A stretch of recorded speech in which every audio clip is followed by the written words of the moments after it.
Vidgar and Heimir rode back to meet King Erminrek, after having parted unhappily from their fellows.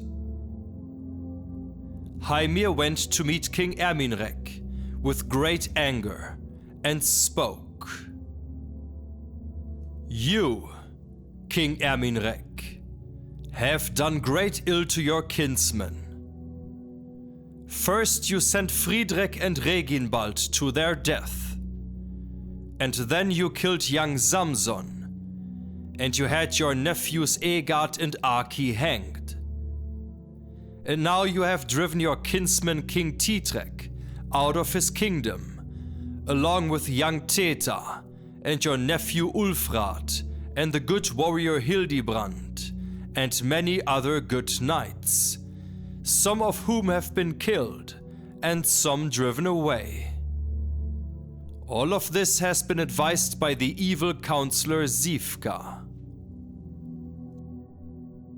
Sifka answered, "I told you long ago, sir, when you brought Heimir here and made him so proud that he is even now using his big words on you. It would be fitting if you would have him return to the same forest he came from and let him care for horses as his father did before him." Heimir spoke now. "God knows that if I had now the good sword Nagelring, then I would kill you like a dog." He now struck at Sifka with his fist and hit him in the face so that he fell to the floor before the king's feet. 5 teeth fell out of his head and he was unconscious. King Erminrek spoke. "Let all of my men rise up and take him and hang him." Heimir went away quickly when he heard the king's word, and he went where he kept his weapons and armed himself as quickly as possible.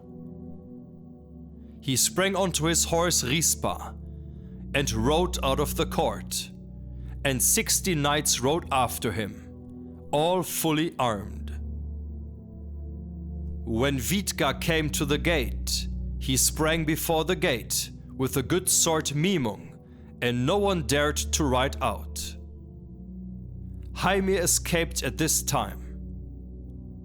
He rode out into the forest and burned all the farms that had belonged to King Erminrek or Sifka, and killed the man. He continued until he had burned 500 farms. And he remained in the forest, and Sifka never dared ride out with fewer than 60 men, and they always feared Heimir.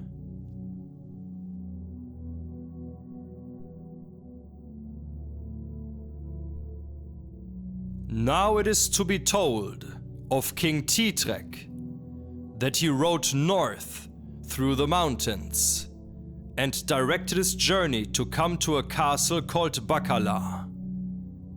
It stood on the Rhine.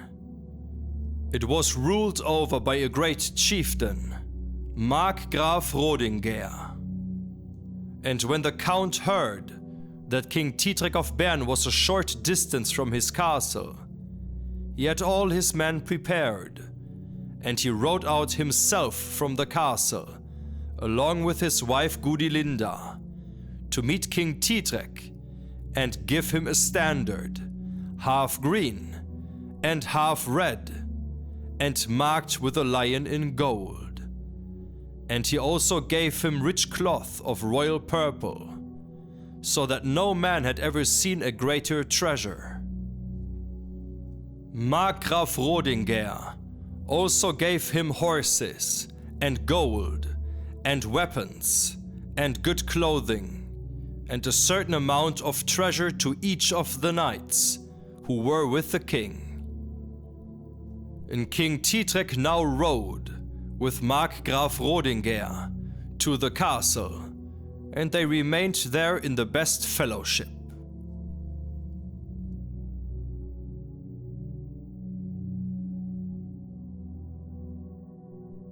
King Thidrek rode now with the Count to Susa to meet with King Attila. And when King Attila heard that King Thidrek had come there, he had all his horns blown and prepared all his knights as magnificently as he could.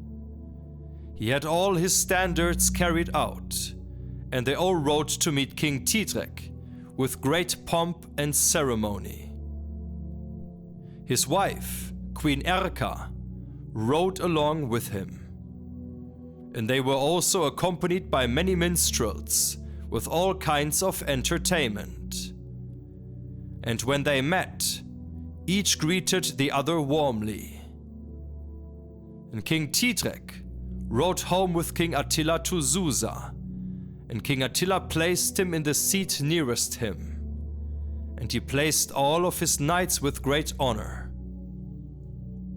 He prepared now a great feast, and bade King Thidrek remain with him as long as he himself wished, and to accept the best provisions available there.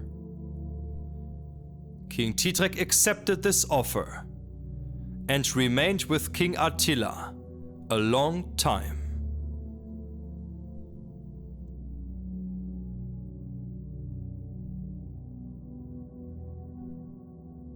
With the help of his friends and his followers, King Thidrek of Bern was able to find a safe haven quickly.